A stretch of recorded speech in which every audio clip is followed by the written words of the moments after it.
Okay, an undercarriage video for a Morris Oxford automatic, I think J-Reg, that must be a very late one for them, 70, 71 perhaps? Rather heavy duty tow bar. Now, I'm going to start from the engine end, and this is the new gearbox that I promised you. I don't know how well you can see that under there. This is apparently a fully reconditioned automatic gearbox, so you're going to be very unlucky for that to play you up. That all looks rather smart here. You can see lots of new bolts under here from when the engine was rebuilt. It's a rather new filter here. You can see the spin-on oil filter conversion. This sump looks to be in pretty good order. And I'm just walking around the front of the car looking at the lots of gasket material on that front engine cover, which is a good sign. Yeah, so but basically lots of suspension parts looking in pretty good order here.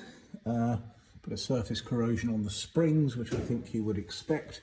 Disc brakes at this year, which is quite nice.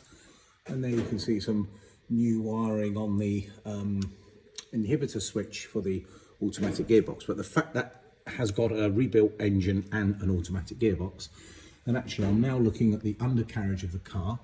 This cross member's in nice order. These clearly some repairs up underneath this front arch, which is very typical of these. But as I walk down the main chassis rails here and floor pans are all looking rather solid. The spring hangers look good, both sides. Some surface rust on some suspension, as you would expect. Like for example, the leaf springs in the old days, they used to get heavily greased up and people used to wrap them up with paper, but that looks pretty good. I know this car was treated to a lot of brakes work as well. The tyres all look matching and in decent order all round, so it makes it steerable. And as I move to the back of the car, nothing horrible under here. It does look pretty solid, and the only place I can see this car has actually had any welding is probably just round here, where it's had a little bit of ugly welding stuck around here. That probably had a hole in this inner arch. It seemed to have the same the other side actually. That one survived, but there's the jack-in points in pretty decent order.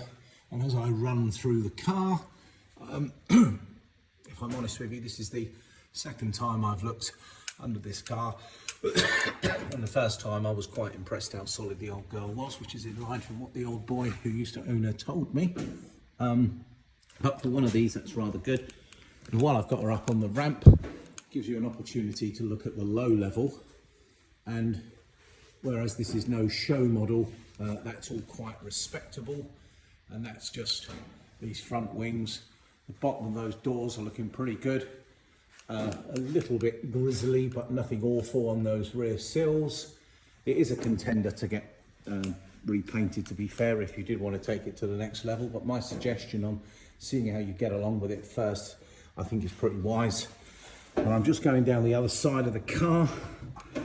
Pretty respectable on this rear panel. Nothing awful on those arches, quite honest.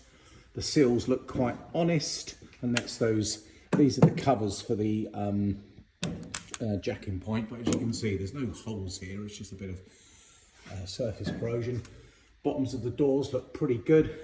Front wing, someone's got a little bit carried away with a slightly different can. This is where that slightly Heath Robinson repair has been done, but nothing too criminal.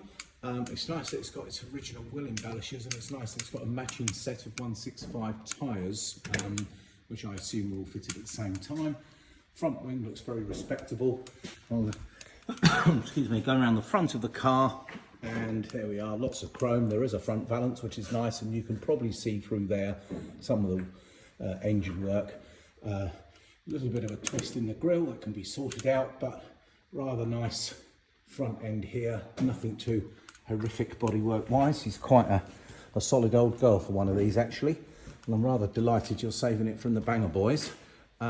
But I thought, I mean, obviously it's been touched up here and there, and it appears to have been in the ownership of someone for quite a while, looking at the paintwork, bodywork. and paperwork actually. And there she is from the back end. So hopefully this gives you a little bit of a better idea than seeing her in the car storage yesterday. Thanks, Ben.